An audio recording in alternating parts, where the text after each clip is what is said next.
I think the first time you experience hi-fi speakers from a new to you brand, it can be very telling to you about that manufacturer's sonic identity.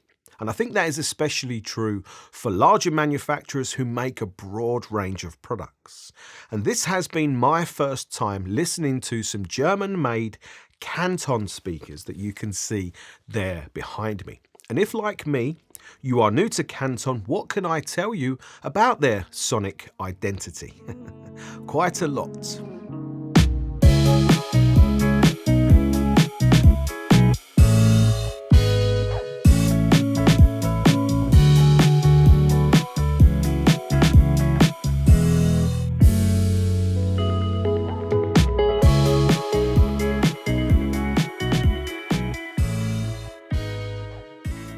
If, like me, you are new to Canton speakers, they are Germany's largest speaker manufacturer.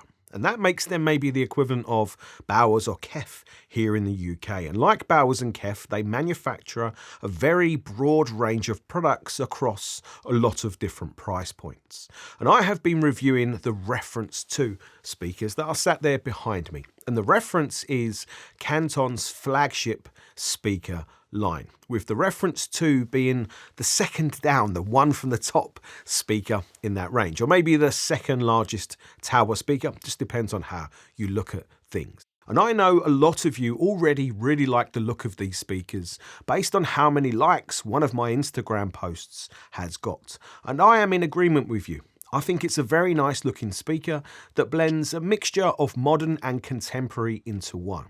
And at first, when you look at the Reference 2 speakers, they look like a very familiar three-way bass reflex speaker that there are thousands of across the market, maybe with the exception of them being a little bit kind of chunkier in their design. And maybe the most interesting thing about them initially is the fact that the tweeter sits below the mid-range driver. But when you start to look more closely, there are many attentions to detail that you could very easily miss.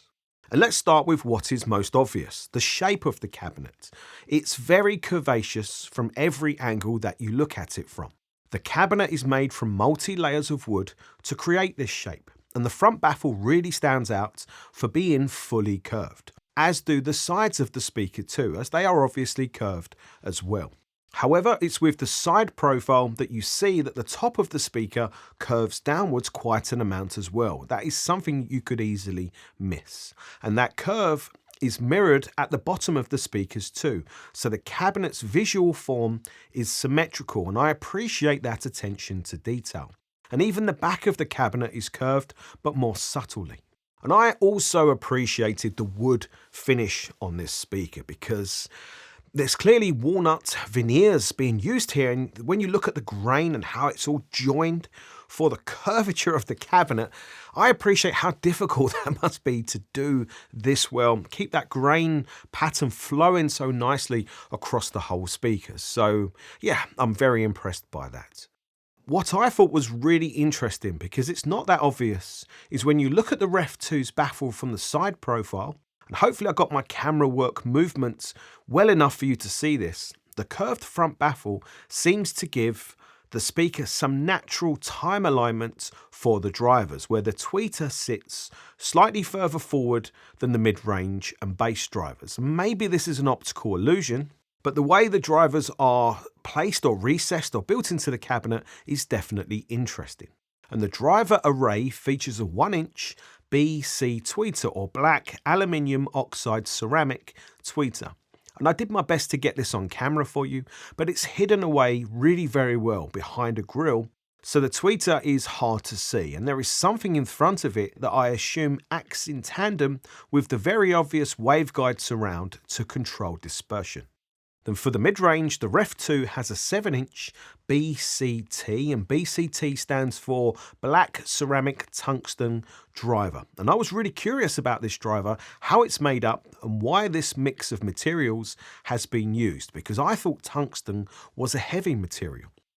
And I was told that BCT is aluminium that goes through a chemical process that I cannot pronounce, where 25% of the molecular structure is converted into a ceramic molecular structure, and then tungsten and I think some other metal particles are added to create a perfect ratio of materials to create a driver that is stiff and light with damping properties, and it also is what makes it black in colour. So BCT is Canton's perfect driver material, and I thought that was really interesting, especially as Canton make all their own drivers in-house in Germany.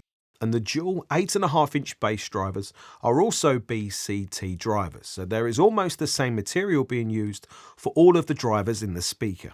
And in the past, I have found that helps to make a speaker sound more coherent across all of the frequencies. Then another detail that you could easily miss is the surrounds of the drivers and their shape, which are narrow at the sides and very deep at the top and bottom, which maybe seems a given with the shape of the speaker. But they are made from a specific thermoplastic material, POM, that Canton say is used for its stiffness and damping properties. So it's another attention to detail. While we are on the bass drivers, looking at the bottom of the speaker, you can see what looks like a space. So it's easy to assume that this is a down-firing speaker, but it's not in a traditional sense. It's actually a front and rear-firing speaker for bass, and Canton say that ratio has been perfectly optimized. And you might ask, how is that any different to a traditional down-firing speaker because bass radiates omnidirectionally? And I can't answer that question. However, I did notice that if you stand to the sides of the reference to the bass, definitely seemed different to round the front. And of course that can happen due to bass cancellation in the room, but it was a little different. I noticed something a little different there about the speakers. But either way, the reason Canton say they have taken this approach is to make the speakers more flexible and easier to set up in the room. And if that is true, and I have no reason to doubt them based on my experience, then that could be huge for many people. And one other thing that's different about these speakers is that they don't use spikes. Canton have developed their own feet instead. And I love that idea because moving a really big and heavy speaker like this, they're 62 kilograms each, very heavy speaker, moving them around on the feet, I found super easy. I could just move them around this room and position them where I wanted to. And I was worried about that because of the weight, but it was really easy. But better than that, more useful than that, is when I was setting the speakers up, because they're on feet and not spikes, I was able to just nudge them a little bit back or a little bit side, or nudge them for their towing to get their positioning absolutely perfect. And trying to move big, heavy speakers that are on spikes just a tiny amount is nearly impossible. And lastly to speak about is the rear of the speaker and the use of WBT speaker cable terminals. And I do appreciate that because they are nice. However, more interesting is above, what Canton call room compensation. So you can change the frequency behavior of the speaker by plus or minus 1.5 dB in the lower mid-range and treble region. So you can make the reference 2 sound more full in the upper bass and lower mids, or quite the opposite, leaner there for a more open sound. Or you can spice up or darken down the treble some, and you can do any combination of both. And this works by routing the signal through different values on the crossover. So of course, this is intended to make the speakers a bit more flexible for the room that you listen to them in, but I found it makes them also more flexible to the system that you put before them. And let me just say, do not underestimate the value or the importance of these adjustments, because I found them really massively beneficial.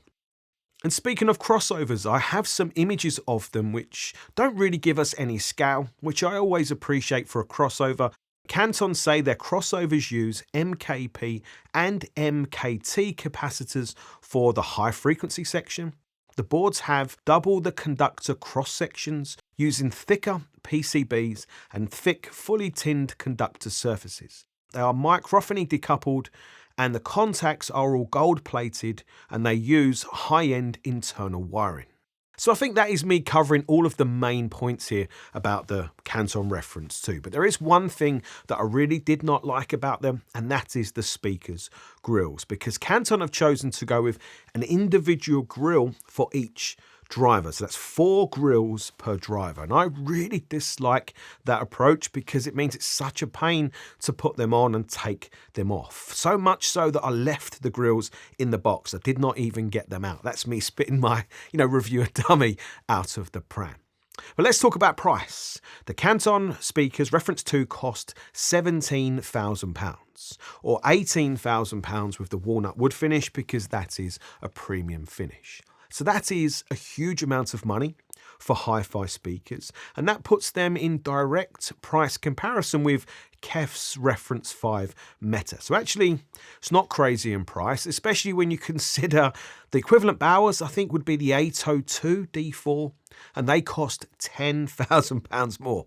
So there is that. But either way, it's a huge amount of money still, which means somebody like me, and probably a lot of you, would have to save our money for a really long period of time to be able to afford these speakers. So that only leaves one question. Would it be worth it?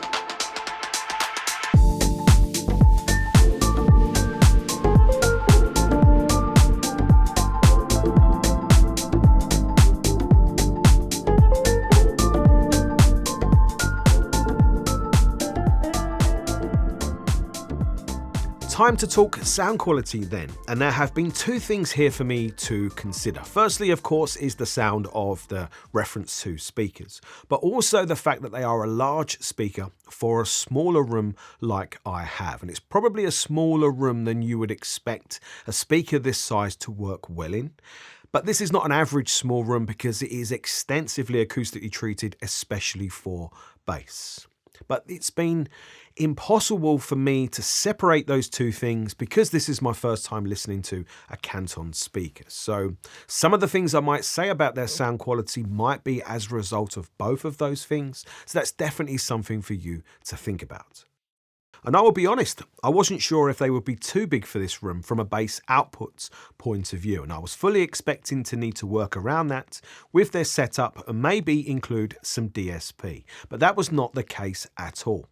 I ended up positioning them in the exact same spot in the room as always. Actually, the perfect spot in this room for the best balance of bass response with as much soundstage as I can get. So they've ended up being the perfect size of speaker for this room and for my taste, which maybe shows how well the port system works for being more room setup flexible. So that is interesting.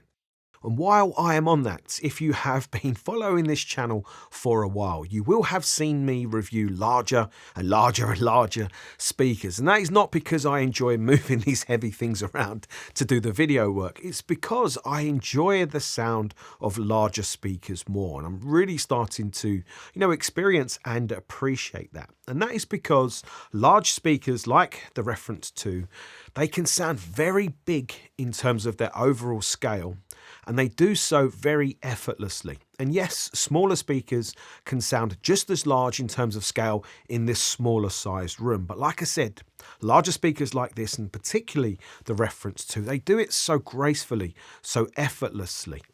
And that's the first thing that really stood out to me about these speakers. It's not that they just sound large and they sound graceful, it's that they sound solid. Everything you listen to within all music sounds rock solid and really apparent and just really sure-footed, and solid's the right word, across the whole soundstage. It's really like a solid sounding speaker. I don't know if that is the right word, but the reason why that's stood out to me and the reason why I like that is because I think it makes instruments sound more authentic. But it's also just more fun. I enjoy it more. It's just a more fun way to listen to music. And it only took me about half a day of messing around and tweaking their position to be more than happy. So not very long at all, considering these are new speakers to me. And that is because of the second thing that stood out to me about them, their dispersion. Because I could easily hear where the Reference 2's sound dispersion, the way they spread their sound across the room, was really smooth and even, like crazy smooth and crazy even. And I would say it was just ever so slightly rolling off in the highs, but like perfectly smooth. And I tested that so easily by just moving my head around in different parts of the room and in a listening position, trying to listen for how the sound changed. And it didn't change at all. It's just so smooth and even regardless of where I put my head. And that is important maybe if you're an audiophile who likes to listen on a couch and change the position of where you sit, or maybe if you like to sit and listen to music with somebody else, your significant other maybe, because you should both get about equally the same great listening experience. And we know not all speakers are quite like that. And there are some pros and cons to this overriding smoothness, but these are definitely some of the smoothest sounding speakers I have listened to so far.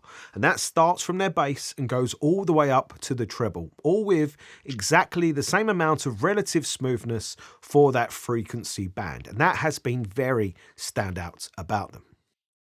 And I assume this is all interlinked with the very curvaceous cabinet, all the driver materials and the surrounds and everything kind of rolled in here for this design. And I have tried to, but I've been unable to get what I would call a real harsh note out of the Reference 2. There's just always a lovely smoothness about them. And I even put a really bright sounding hi-fi system before them, and I could hear that the system was bright, but they delivered the brightness still with smoothness. And that is in quite stark contrast to a speaker like the Audio Solutions Figaro M2, which is also a smooth sounding speaker in the main, but their design is more obviously lively in the mids and highs, and that stands out about them in comparison. And they will show you a hi-fi system's treble overzealousness in a way that stands out more as a negative than the Cantons do. So the Reference 2 to me seems intended to be more the people pleaser speaker of these two. And that means they do play it a little safe in some regards. And at first, I missed that little bit more excitement that I'm used to from the Figaro speakers, again in the mids and highs. And I found the Reference 2's 3D soundstage imaging to be not as clear-cut specific. Music felt a little less spacious specific and more en masse. And that was another thing that stood out to me about the Reference 2. It's their consistency of their overall sound delivery. The smoothness means their soundstage imaging is also consistent and smooth. So the overall soundstage they produce is excellent for being three-dimensional, but because the music sounds so smooth, the back-in layers of the music don't sound quite so clearly present. Again, compared to the Figaro speakers, to give the music's back-in layers, or really just the specifics of the music, a little bit more extra clarity and pop.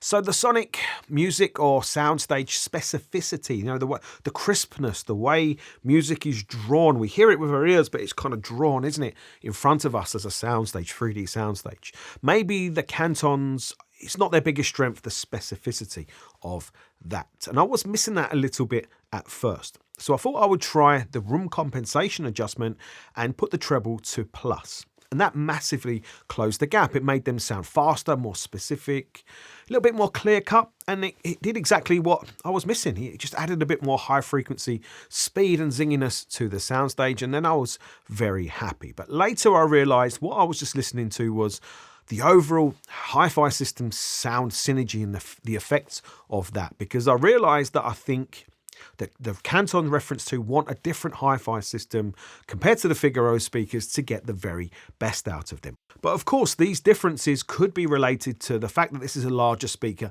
in a small room, so do factor that in.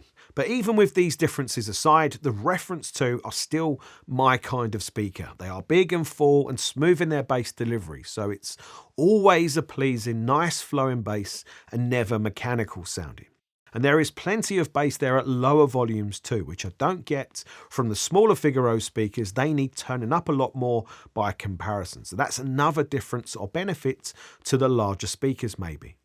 And the Reference 2 can sound big and full and solid and have great impact, but they can also be fast and nimble for fingers on strings if the amplifier is up to the task of being fast enough to drive them to deliver that. because I found the Ref 2 could sound a little thick and a bit too congested in their bass delivery with the wrong amplifier. And I'm thinking of the Eversolo A10, which you can see two of them there behind me. And that is an amplifier thing, not a speaker thing. However, flexibility, I could have used the speaker's room compensation and adjusted that mid-range to the minus setting, which would have leaned out the upper bass and mid-range region some and opened the sound up. Of course, I could have done that. However, I have an allergic reaction to ever trying to reduce sound fullness or reduce sound bass or the bass in any way. I start having palpitations at the thought of it. So you could do that, but it's not something I could ever do. And that speaker approach works fantastic with my current best amplifier, the Esoteric SO3, which as a power amp wants to do an amazing job of opening up the soundstage clear and wide by having a vice-like tight grip on the speakers from a control point of view. But the downside is the bass gets a little leaner. So again, I could compensate for that here using the room adjustment controls on the back of the Ref 2. I could take that mid-range to plus, and that was perfect for the Esoteric SO3 because it just helped to just solidify their sound some. And that was like so useful. It made such a difference in terms of balancing things out. However, being critical, I wouldn't have minded one extra setting for the treble where it adjusted half as much as what it did. So about half of the effect of the change, because I found at times I really wanted to take the treble up some, but the amount that was adjusted was just a little bit too much. So having a setting in between would have been absolutely perfect. And I appreciate we shouldn't look an excellent gift horse in the mouth here because we don't get this adjustment on many speakers. But it is my job to mention these things and be critical of everything. For the rest of the sound from the Ref 2, it really was system dependent. I had a crazy high-end system here for this review, very much on purpose. And with the fantastic Vinnie Rossi Brahma preamplifier in the system, the vocals sounded just fantastic for being clear and palpable. Reach out and touch them with such a nice organic character for male and female across all music styles. It had me deep into the listening for about 8 hours a day for 3 consecutive days. I was deep into listening to all sorts of music, and only great speakers can do that to me these days. And with this system, the treble was fantastic too for being clear and detailed and fast, with fantastic trails and decays. But overall, there was a nice mix of some treble spice, but also some sugar. So the highs were very pleasing, but with an authenticity about them. And don't forget smooth, always smooth. Later, I tested with more real-world priced gear too, using the Eversolo A10 as a streaming DAC and preamp with 3 different power amplifiers, all costing around £3,000 and below. And I still got some very good results, showing the flexibility of the Reference 2 speakers and how they are not that demanding to drive. And yes, the sound was not as good as the big money system that I was listening to before, but it was still bloody good sounding overall. Very full, very warm, rich, clean, and very dynamic. And their smoothness definitely helps make them less fussy, I feel. I suppose I should sum up this review by saying, very heartfelt, that I am going to miss these Canton speakers when they go shortly after shooting this review. And that is because they have not been anything like what I expected them to be. I think you can tell that they are a speaker with a lot of engineering put into them, but engineering with heart. So it means they are a speaker that has, a bit of a soul. They are not a very high-end speaker that becomes a music analyzing or an analytical tool. They're not that at all, actually. They're the opposite to that. They're very easy to listen to, very easy to set up, very flexible with the system that you put before them, but they can take you so much further if you put a really good system before them. So they scale, they level up. Yes, they are not the most specific sounding speakers or the most precise sounding speakers that I've had in here.